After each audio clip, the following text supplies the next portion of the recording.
ध्यानम् श्रीरुद्ररूपम् ध्यायेत् शुद्धस्फटिकसङ्काशम् त्रिनेत्रम् पञ्चवक्त्रकम् गङ्गाधरम् दशभुजम् सर्वाभरणभूषितम् नीलग्रीवम् शशाङ्काङ्कम् नागयज्ञोपवेदिनम् व्याघ्रजन्मोत्तरीयम् च वरेण्यमभयप्रदम् कमण्डलवक्षसूत्राणाधारिणम् शूलपाणिनम् ज्वलन्तम् पिङ्गलजटाशिखामद्योतधारिणम् वृषस्कन्धसमारोढम् उमादेहार्थधारिणम् अमृतेनात्मदम् शान्तम् दिव्यभोगसमन्वितम् दिग्देवतासमायुक्तम् सुरासुरनमस्कृतम् नित्यम् च शाश्वतम् शुद्धम् ध्रुवमक्षरमव्ययम् सर्वव्यापिनमीशानम् रुद्रम् वै विश्वरूपिणम् एवम् ध्यात्वा द्विजः सम्यक् ततो यजनमारभेत्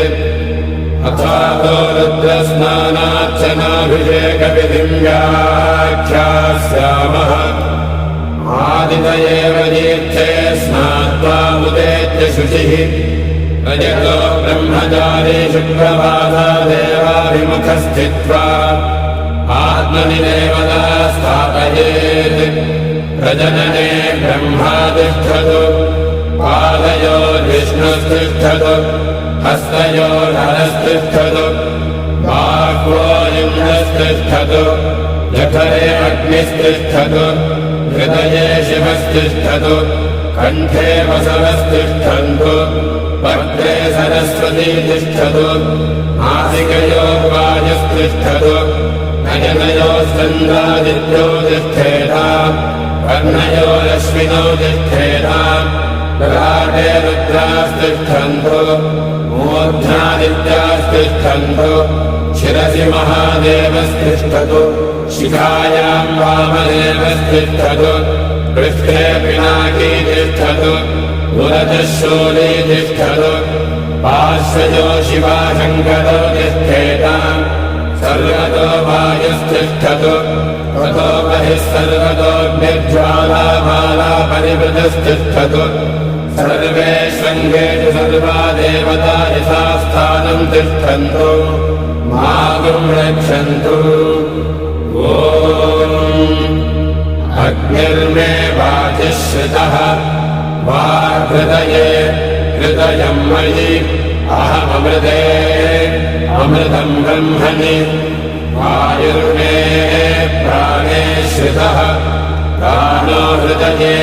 हृदयम् मयि अहममृते अमृतम् ब्रह्मणि सूर्यो मे चक्षुषि श्रितः चक्षुर्हृदये हृदयम् मयि अहममृते अमृतम् ब्रह्मणि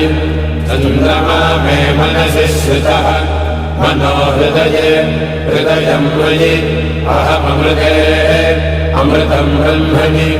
दिशो मे श्रोत्रे श्रिताः श्रोत्रगुम् हृदये हृदयम् मयि अहममृते अमृतम् ब्रह्मणि आहो मे रेतसि श्रिताः रेतो हृदये हृदयम् मयि अहममृते अमृतम् ब्रह्मणि पृथिवी मे शरीरे श्रिताः शरीरगुम् हृदये हृदयम् मयि अहममृते अमृतम् ब्रह्मणि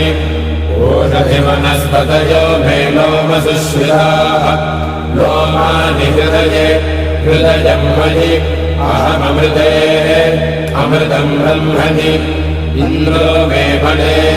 श्रितः बलगुम् हृदये हृदयम् मयि अहममृते अमृतम् ब्रह्मणि पर्जन्यो मे मूर्ध्नि श्रितः मूर्धा हृदये हृदयम् मयि अहममृते अमृतम् ब्रह्मणि ईशानो मे मन्यो श्रितः मन्युर्हृदये हृदयम् मयि अहममृते अमृतम् ब्रह्मणि आत्मा आत्मनि श्रितः आत्मा हृदये हृदयम् मयि अहममृते अमृतम् ब्रह्मणि पुनर्म आत्मा पुनरायुरागाः पुनः पुनरागूतमाघात् वैश्वानरो रश्मिभिर्वावृधानः अन्तस्तिष्ठत्वमृतस्य गोपाः ॐ अस्य श्रीरुद्राध्याय प्रश्नमहामन्त्रस्य अघोर ऋषिः अनुष्टुप्